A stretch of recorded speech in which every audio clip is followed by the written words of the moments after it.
السلام علیکم دوستوں، میں ہوں ڈاکٹر حبیب الرحمان اور آپ دیکھ رہے ہیں انٹرسٹنگ ورلڈ آف اسلام۔ دوستوں، آج ہم بات کریں گے حضرت مولانا مفتی محمد ظہور علی خان صاحب رحمۃ اللہ علیہ کی شخصیت پر۔ ان کی سوانح عمری کو ہم اس ویڈیو میں بتانے کی کوشش کریں گے۔ یہ عاجز و فقیر غالباً 1953 کی کسی تاریخ کو پیدا ہوا۔ علاقائی رسم و رواج کے مطابق باقاعدہ تاریخ ولادت کے رواج نہ ہونے کی وجہ سے متعین دن اور مہینہ کے بارے میں نہیں پتہ۔ والد صاحب کا نام محمد عاقل اور دادا کا نام عمر دین تھا۔ خاندانی پیشہ باغبانی رہا ہے۔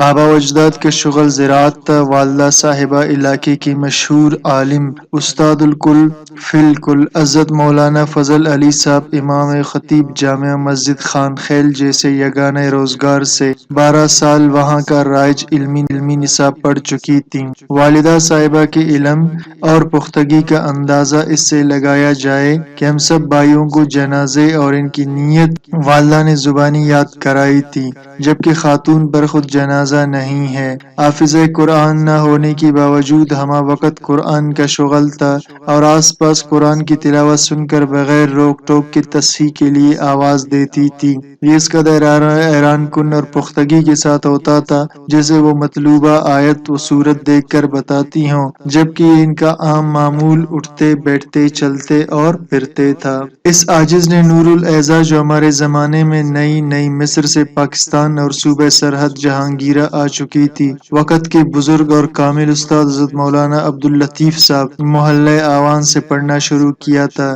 کہ اس دوران موصوف بیمار ہوئے اور وہی بیماری موت کا سبب بن گئی۔ حضرت والا جہانگیرہ کے قدیم علمی گرانوں کے چشم و چراغ تھے۔ عرصہ دراز تک ہندوستان میں مدرسہ عبدالرب اور فتح پوری کے مدرسوں میں تحصیل علم کرتے رہے۔ غالباً فراغت مدرسہ رحیمیہ دہلی سے تھی جو شاہ ولی اللہ محدث دہلوی کے والد شاہ عبدالرحیم کی یاد میں قائم ہو چکا تھا۔ مولانا عبداللطیف صاحب مرحوم فقہ میں کامل دستگاہ رکھتے تھے۔ حضرت مولانا عبداللطیف صاحب کے انتقال کے بعد بلکہ ان کی بیماری میں نے حضرت الاستاذ مولانا عبدالحنان صاحب سے رجوع کر لیا تھا۔ موصوف علم و عمل کے پیکر، کردار و گفتار کے جامع، اللہ کے فضل سے گھر سے خاصے متمول اور دارالعلوم دیوبند کے قدماء فضلاء جنہوں نے شیخ الاسلام، شیخ العرب والعجم مولانا سید حسین احمد مدنی رحمۃ اللہ علیہ جیسے عمائدین سے 1934 اور 1935 کے آس پاس دور حدیث مکمل کر کے اعلیٰ نمبروں میں فراغت و فضیلت حاصل کی تھی۔ موصوف زمانے طالب علمی سے تمام علوم و فنون سے کامل استعداد رکھتے تھے، باوجود یہ کہ کسی مدرسہ یا دارالعلوم میں باقاعدہ مدرس نہ رہے، لیکن فراغت سے لے کر تا عدم تحریر جس نے جس کتاب کے پڑھانے کے لیے کہا، حضرت نے بڑی خوش دلی سے سخاء و قلب کے ساتھ اسے مستفید و مستنیر فرمایا ہے۔ آپ جمعیت علماء اسلام جو اہل حق کی واحد سیاسی جماعت ہے کے قدیم وفادار اور بطل حریت مولانا غلام غوث ہزاروی اور مفکر اسلام، فقہ دوران محدث اور مفسر و اعلیٰ آیت من آیت اللہ حضرت مولانا مفتی محمود صاحب کے معتمد خاص رہے ہیں۔ حضرت مولانا عبدالحنان صاحب دامت و برکاتہم کی خدمت میں اس دوران صرف و نحو، منطق اور ترجمہ قرآن 2 مرتبہ اور فارسی میں گلستان حضرت سے پڑھنے کی سعادت نصیب ہوئی۔ حضرت کے بے مثال تقویٰ اور خلوص تدریس اور کامیاب سلیقے اور دارالعلوم دیوبند کی مبارک نسبت کی وجہ سے آپ سے پڑھنے میں بڑی سہولت ہوئی اور میٹرک کے ساتھ ساتھ حضرت کے ہاں نحو میں کافیہ تک اور صرف میں فصول اکبری اور شافیہ تک اور منطق میں تہذیب اور بدیع المیزان تک اور فقہ میں شرح وقایع اولین و آخرین تک پڑھنا نصیب ہوا۔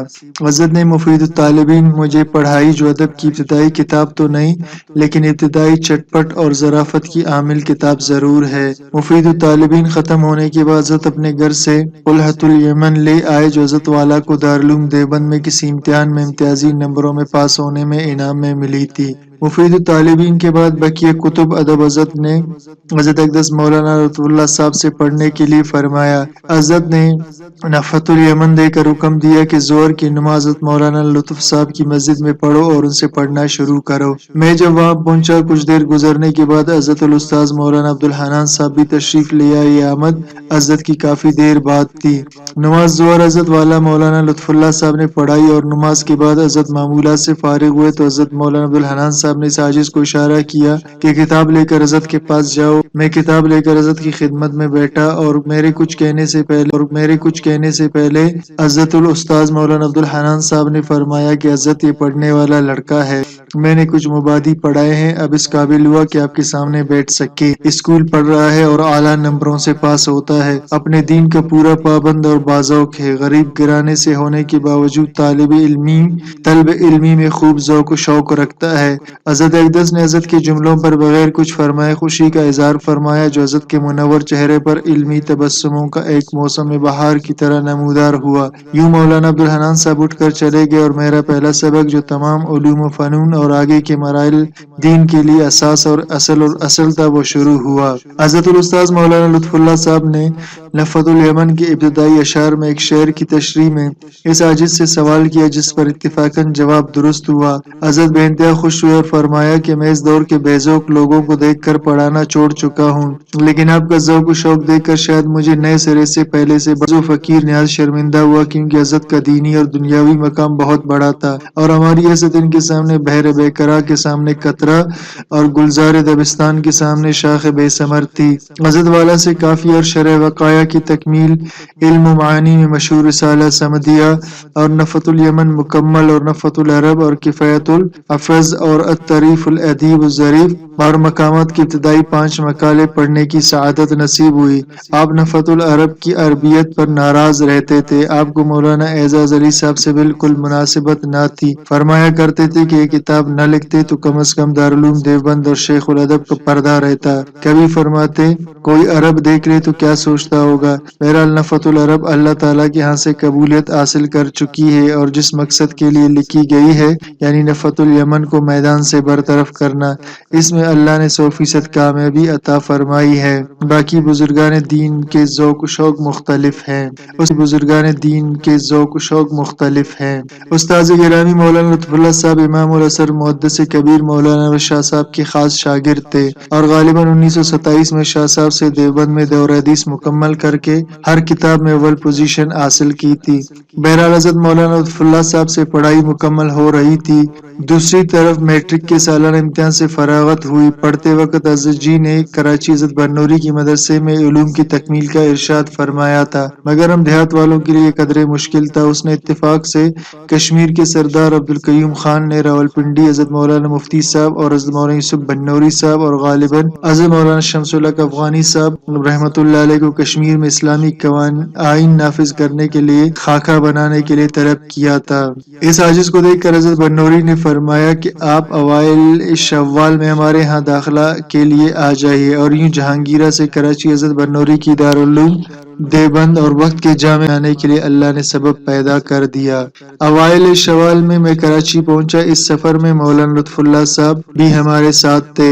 ہم کراچی کینٹ 2 دن کے سفر کے بعد اترے۔ کسی عذر کی وجہ سے مولانا لطف اللہ مرحوم گاڑیاں اسٹیشن نہ بھیج سکے۔ انتظار کے بعد ٹیکسیوں کے ذریعے شیرشاہ پہنچے جہاں مولانا لطف اللہ مرحوم کی مسجد تھی۔ ہم صبح مدرسہ عربیہ نیو ٹاؤن میں داخلے کے لیے روانہ ہوئے۔ وہاں پہنچ کر مولانا لطف اللہ اور قاری شیر افضل ہم سے پہلے جا کر حضرت بنوری سے بات کر چکے تھے۔ حضرت بنوری نے نزات کو جواب دے دیا تھا۔ میں جب پہنچا تو مولانا لطف اللہ مخصوص انداز میں چشمہ فریم سے پکڑ کر گھماتے ہوئے نیو ٹاؤن کی گیٹ پر مجھے ملے اور بڑے افسوس سے معذرت کی کہ وہ تو آپ کو جانتے نہیں اور داخلے بند ہو چکے ہیں۔ پھر خود ہی فرمایا آؤ ہاتھ ملا لو، بڑی بزرگ ہستی ہیں۔ جب میں داخل دفتر ہوا حضرت بنوری سے ہاتھ ملایا، حضرت نے فرمایا داخلے بند ہو چکے ہیں۔ میں نے حضرت مولانا لطف اللہ صاحب جہانگیرہ والے بزرگ کا خط نکال کر ان کے ہاتھ میں رکھا۔ حضرت نے خط دیکھتے ہی فرمایا معاف کیجیے، آپ کا داخلہ تو شعبان میں اس مدرسے کے بانی اور پہلے مدرس نے کرایا ہے، اور بڑے دلکش اور باوقار لہجے میں فرمایا اسماعیل صاحب جلدی فارم دے، اور اس لطف اللہ کے ہوتے ہوئے اس لطف اللہ کی کیا ضرورت تھی۔ بہرحال داخلہ فارم لے کر بھر دیا گیا اور ہمارا داخلہ فارم برائے امتحان ایک استاد کے پاس پہنچ گیا۔ اگلے دن امتحان مقرر ہوا، مگر نماز فجر میں میرے ساتھ ایک شخص نماز میں کھڑا تھا جو مسلسل دانتوں سے عبوریں نکالتا تھا۔ سلام پھیرنے پر میں نے ان سے کہا آپ نے نماز کے لیے کلی نہیں کی، اس لیے آپ کی نماز نہیں ہوئی اور آپ مسلسل عمل کثیر میں مبتلا ہیں۔ وہ چپ چاپ خاموشی سے سنتے رہے۔ دن کے 10 بجے جب امتحان کے لیے پیش ہوا تو وہی شخصیت میری ممتحن تھا۔ انہیں دیکھ کر میں سہم گیا اور وہ بھی مجھے دیکھ کر بے تباہ ہوئے اور فارم لے کر مجھے کہا فارم لے کر آپ کہیں اور چلے جائیں، میں آپ کا امتحان نہیں لے سکتا۔ میں نے انہیں سے گزارش کی دوسرے ممتحن کا نام آپ لکھ دیں۔ انہوں نے منظور فرما کر حضرت مولانا محمد صاحب سواتی جو قدیم استاد ہے دارالعلوم دیوبند اور مظہر علوم سے فاضل ہیں، غالباً مشہور زمانہ شیخ الکل فی الکل، جامع المعقول المنقول، شیخ الحدیث التفسیر مولانا حمداللہ صاحب ڈاگئی اور مولانا محمد صاحب سواتی مظہر علوم میں ہم سبق رہے ہیں۔ بہرحال ان کے پاس میرا امتحان آیا، کافیہ میں مشہور مقام تھا، کوئی اس کی عبارت مجھ سے پڑھوا کر تشریح کرنے کا حکم دیا۔ اس عاجز کو کافیہ زبانی یاد تھا، جو کتاب یاد ہو اس پر دسترت آسان ہوتی ہے۔ میں نے اس کی شرح میں ابن الانباری کے کچھ اشعار بھی پڑھے، حضرت نہایت محفوظ ہوئے۔ پوچھا کافیہ اور مقامات کن سے پڑھی ہیں؟ میں نے حضرت اقدس مولانا لطف اللہ صاحب کا نام بتایا۔ حضرت کا نام سن کر اور خوش ہوئے، فرمایا وہ تو تاریخ و ادب کے امام ہے اور میں نے تخصص فی الحدیث انہی سے کیا ہے، اور مقدمہ ابن خلدون ہمارے عظیم اور مقتدر استاد تھے، اور احتراماً فرمایا کہ حضرت الاستاذ کے شاگردوں سے میں مزید امتحان نہیں لیتا اور مجھے درجہ رابعہ کی بجائے خامسہ میں دینے کا حکم دیا کہ میری شرح جامی اور نور الانوار جیسی اہم کتب رہ جائیں گے، اس لیے مجھے رابعہ میں ہی رکھیے۔ حضرت نے میری درخواست پر خوشی سے اظہار کیا اور فرمایا گاؤں سے نئے نکلے ہو اس درجہ کے بیشتر اسباق پڑھ چکے، اس لیے زیادہ پختہ رہ سکو گے۔ اور یوں میرا داخلہ 1973 کو شوال کی آمد 6 شوال کو آمد ہوئی اور 7 شوال درجہ رابعہ میں داخل ہوا، اور یوں درجہ رابعہ خامسہ سادسہ سابعہ اور دور حدیث کی تکمیل ایشیا کے اس معدن علم میں خیر الرجال اور کامل علماء اولیاء کے استفادہ کے ساتھ مکمل ہوئے۔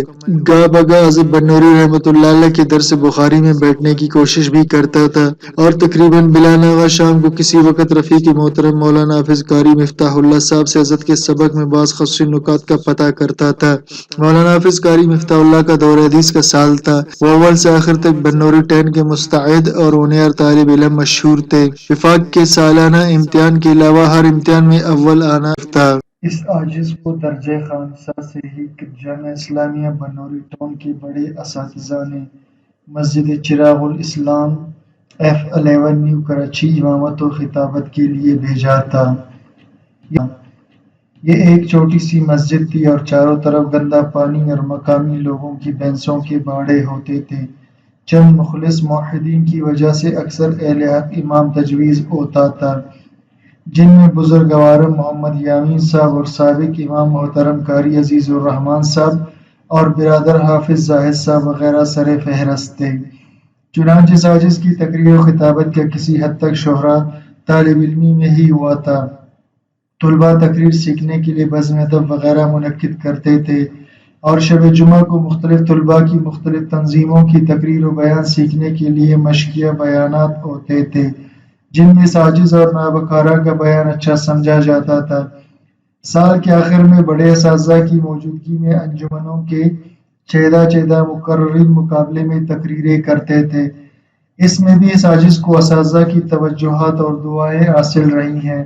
یاد پڑتا ہے کہ حضرت بری کی موجودگی میں آخری انجمن میں اس عاجز کی تقریر کے دوران امام الاسد مولانا انور شاہ کشمیری رحمۃ اللہ علیہ کی عقیدۃ الاسلام سے ان کے نعتیہ کلام کے اشعار کا سننا تھا، اور فناف شیخ حضرت بنوری رحمۃ اللہ علیہ پر رکعت طاری ہو گئی اور انجمن کی فضا سوگوار سی ہونے لگی اور یہ عاجز بھی خوفزدہ ہو کر بیٹھ گیا۔